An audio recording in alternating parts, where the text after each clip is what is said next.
Okusinza okw'amazima kye ki?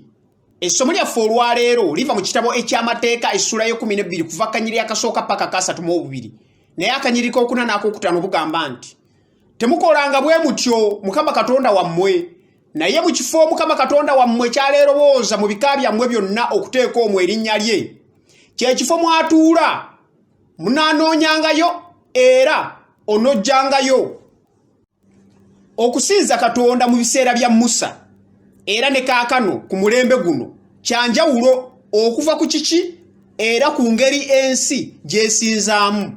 Amazima gali nti buli muntu asinza naye ekikulu kiri nti kiki omuntu kyasinza era ngeri ki omuntu gyasinzaamu. Naye okusinza kyali ki eri abantu ba Isirayiri mu biseera bya Musa ng'ekyamateeka essula y'e12? Ekisooka okusinza kwali kujja eri Katonda. Akanyiri k'okutaano n'ake11 ake13 n'ake14 butulaga nti okusinza kyali kitegeeza okujja eri Katonda wonna wonna gye yali. Katonda teyayagala bantu be okwetabula n'abamawanga abalala abaali bebeetoolodde era n'okubaziyiza n'abaziyiza okugenda mu yeekaalu zaabwe. Katonda yayagala abantu be obutasinza bakatonda abalala okujjako ye yekka. Ekyokubiri, okusinza kwali kuwaayo ekiweebwayo. Akanyiriri k'omukaaga ake11 n'ake14 bugamba abantu bagendanga mu yeekaalu n'omutima ogw'okuwaayo so sina mutima ogw'okufuna okuva eri Katonda. Ekyokusatu, okusinza kwali kujaguza n'okusanyuka eri Katonda era n'ebyo Mukama bye yali abakoledde mu bulamu bwabwe.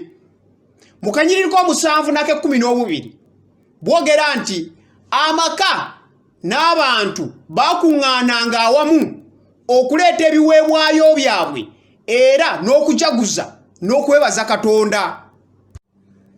Mu biseera bya Musa okusinza kyali kintu kikulu nnyo era kyali kintu kya bulabe kubanga omuntu okujja mu maaso ga Katonda yali alina okubanga mulongoofu era mutukuvu nga talina kibi kubanga empeera y'ekibi kwe kufa. Abaruumi essula y'omukaaga akanyiri 23 bw'egamba. Mu kiseera ekyo ne yeekalo yennyini yali nga yayawulwamu ebitundu.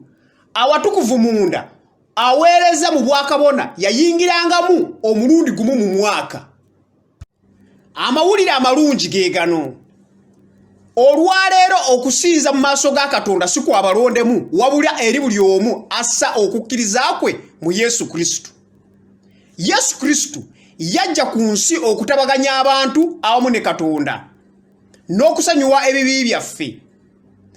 Era Yesu Kristo yaggulawo awatukuvu eri buli omu amukkiriza.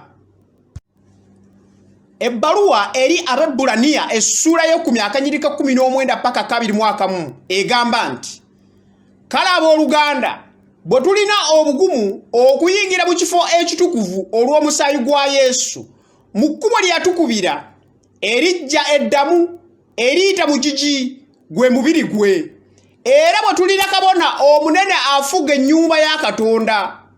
Amiina.